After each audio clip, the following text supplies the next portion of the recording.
मैं डॉक्टर सरिता दुबे, सहायक प्राध्यापक इतिहास, शासकीय दूधाधारी बजरंग महिला महाविद्यालय रायपुर।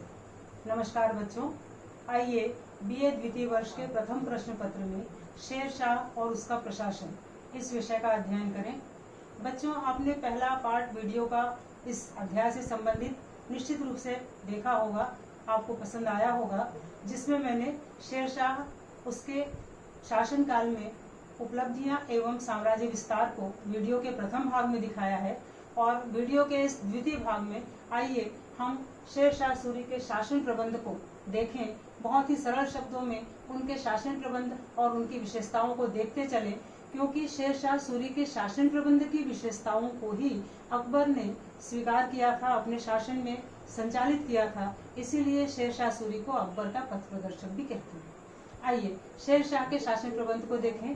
बच्चों, इससे पहले एक चीज और आप ध्यान में रखिए कि आप किसी भी काल में यदि किसी शासक के शासन प्रबंध को पढ़ते हैं तो उसमें आप इन प्रशासनिक इकाइयों को जरूर बताएं, चाहे वो मौर्य काल हो, गुप्त काल हो, अकबर का काल हो, शिवाजी का काल हो, कोई भी हो, आप प्रशासनिक इकाइयों को जरूर बताएं।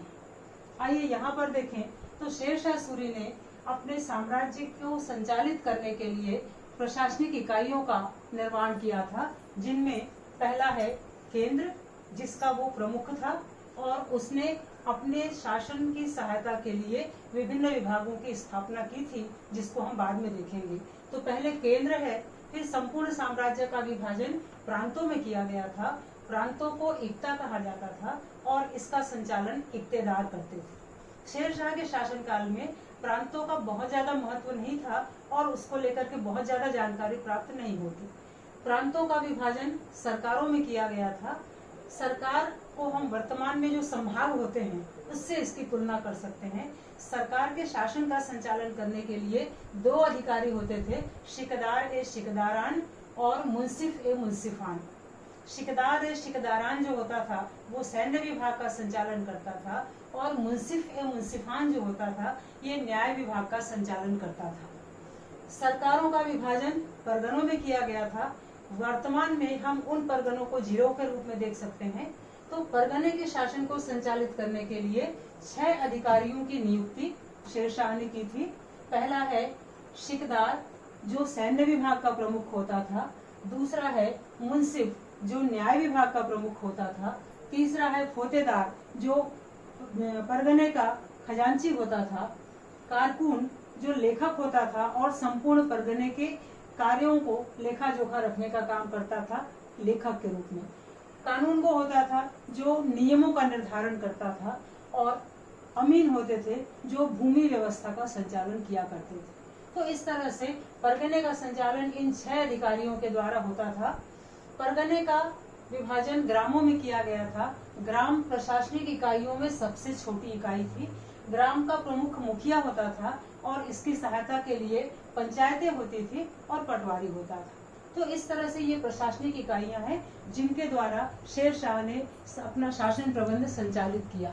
आइए शेरशाह के शासन प्रबंध में केंद्रीय शासन को देखें तो शेरशाह ने अपने केंद्रीय शासन अर्थात संपूर्ण साम्राज्य को 6 विभागों में विभाजित किया था और इन पर वो नियंत्रण रखता था। पहला जो विभाग है वो दीवाने वजारत, जो वित्त विभाग था और इसका प्रमुख वजीर था। दूसरा विभाग था सैन्य विभाग, जो दीवाने अर्ज कहलाता था और इसका प्रमुख आरिज कहलाता था।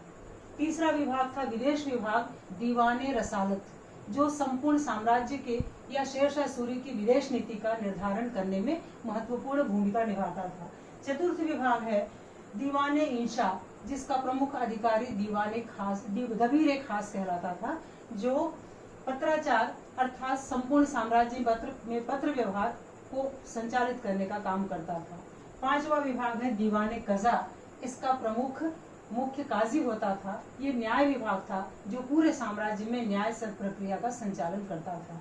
और 6वां विभाग जो है वो गुप्तचर विभाग था, जो शेरशाह के शासन प्रबंध की बड़ी विशेषता भी है। गुप्तचर विभाग का संचालन करने वाला अधिकारी बारिद ए मुमालिक कहलाता था।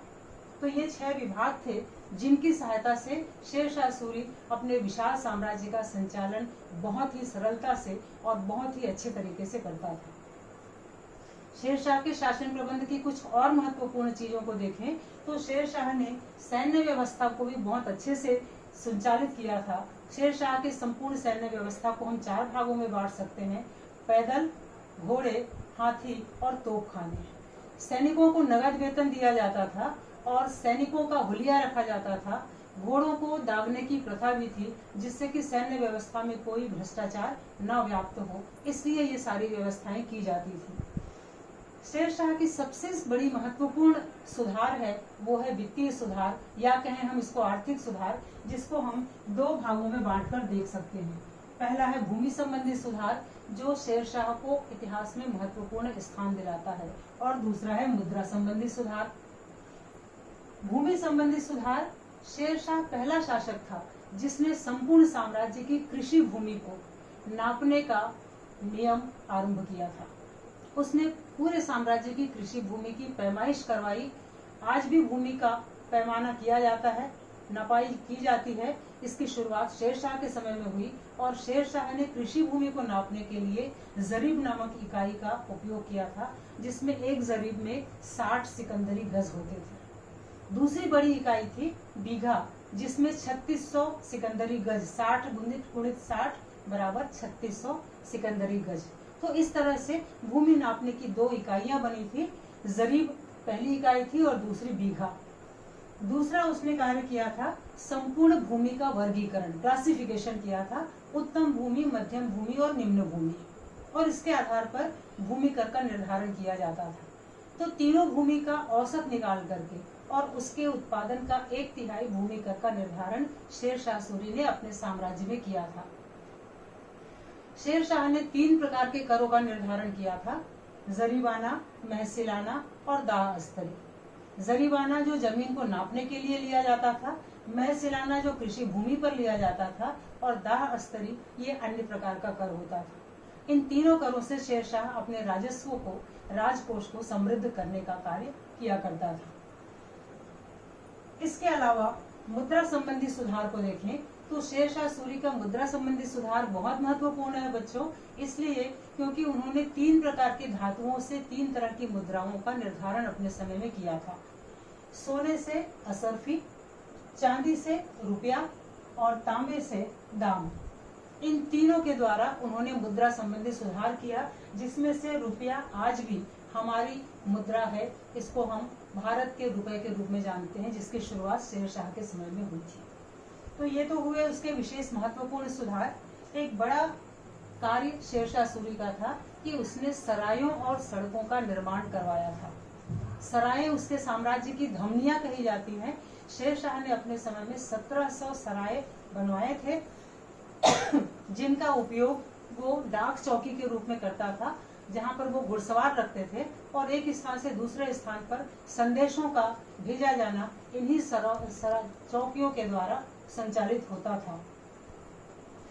शेरशाह ने 4 प्रकार की सड़कें बनवाई थी, 4 बड़ी सड़कें बनवाई थी। पहला है सोनार गांव से सिंधु तक, दूसरा है आगरा से जोधपुर तक, तीसरा है आगरा से बुरहानपुर तक, और चौथा है लाहौर से मुल्तान तक। इन चारों सड़कों के द्वारा शेरशाह ने आगरा, जो उसकी राजधानी थी, उसको पूरे साम्राज्य में सड़कों के माध्यम से जोड़ने का प्रयास किया था। इसके अतिरिक्त शेरशाह के साम्राज्य में व्यापार की सुविधा, व्यापार व्यवसाय बहुत समृद्ध थे। शेरशाह ने अपने समय में गुप्तचर प्रणाली को भी बहुत ही मजबूत बना करके रखा हुआ था, जिसके द्वारा वो नियंत्रण करता था। उसके शासनकाल में 3 बड़े स्थापत्य कला के उदाहरण हमको देखने को मिलते हैं। पहला है सहसराम का मकबरा, दूसरा है रोहतासगढ़ का दुर्ग, और तीसरा है दिल्ली की पुरानी मस्जिद। इसके अलावा यदि हम उनका मूल्यांकन करें तो शेरशाह को अकबर का पथ प्रदर्शक कहा जाता है। वो महान विजेता था, महान प्रशासक था और बहुत बड़ा शासक था। नमस्कार।